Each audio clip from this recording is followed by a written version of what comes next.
کہتے ہیں کون ہے یہ لوگ جو جمہوریت کو کفر کہنے کی جسارت کر رہے ہیں؟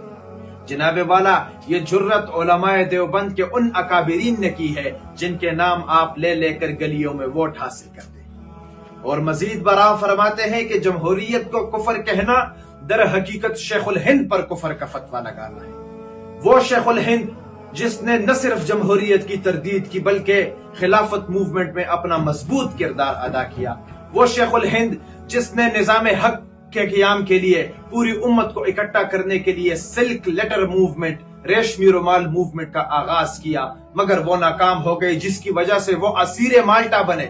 برٹش امپائر کی گورنمنٹ نے ان کو مکہ سے گرفتار کر کے مالٹے میں 3 سال قید کروایا، جن کا اس کے صحت پر بہت بڑا اثر پڑا۔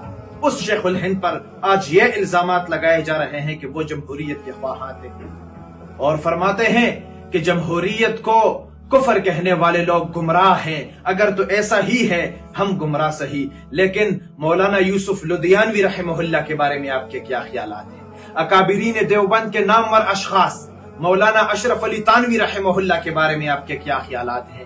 اگر جمہوریت کو کفر کہنے والے لوگ گمراہ ہیں تو پھر مولانا رشید احمد لدھیانوی کے بارے میں آپ کے کیا خیالات ہیں؟ مولانا شیخ ولی اللہ کابل گرامی رحمہ اللہ کے بارے میں آپ کے کیا خیالات ہیں؟ مولانا نظام الدین شامزئی رحمہ اللہ کے بارے میں آپ کے کیا خیالات ہیں؟ اور کچھ دن پہلے وفات ہونے والے مفتی مختار الدین شاہ رحمہ اللہ، جنہوں نے اپنے کتاب اسرار العروج میں جمہوریت کی تردید کی، کیا وہ بھی گمراہ شخصیت تھے؟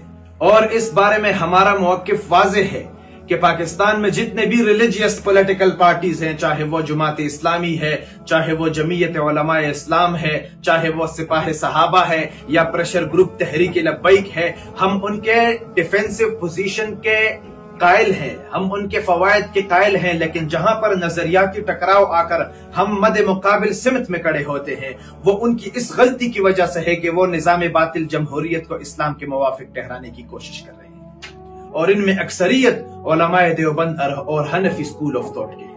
میں تمام حنفیوں سے سوال پوچھنا چاہوں گا کہ کیا امام ابو حنیفہ نے نظام باطل کی پیشکشوں کو ٹکرا کر اپنے جنازے کو قید خانے کی تاریکیوں سے نکالنا گوارا نہ کیا؟ میں دیوبندیوں سے سوال پوچھنا چاہوں گا کہ کیا علماء دیوبند کے اکابرین نے جمہوریت کی تردید نہیں کی؟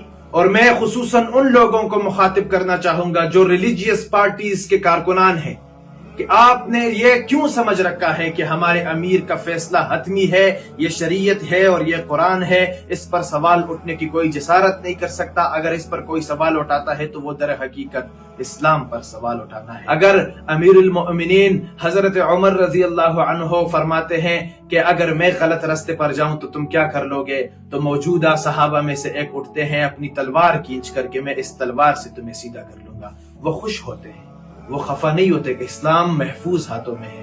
اگر حضرت عمر نے تنقید برداشت کیا ہے، اگر حضرت عمر نے مشاورت لیا ہے، تو پھر جناب والا آپ نے اپنے امیر کے بارے میں یہ کیا موقف اپنا لیا ہے کہ ہمارے امیر کا فیصلہ، ہمارے امیر کا موقف اور ان کا نظریہ بالکل عین شریعت ہے، اسلام ہے۔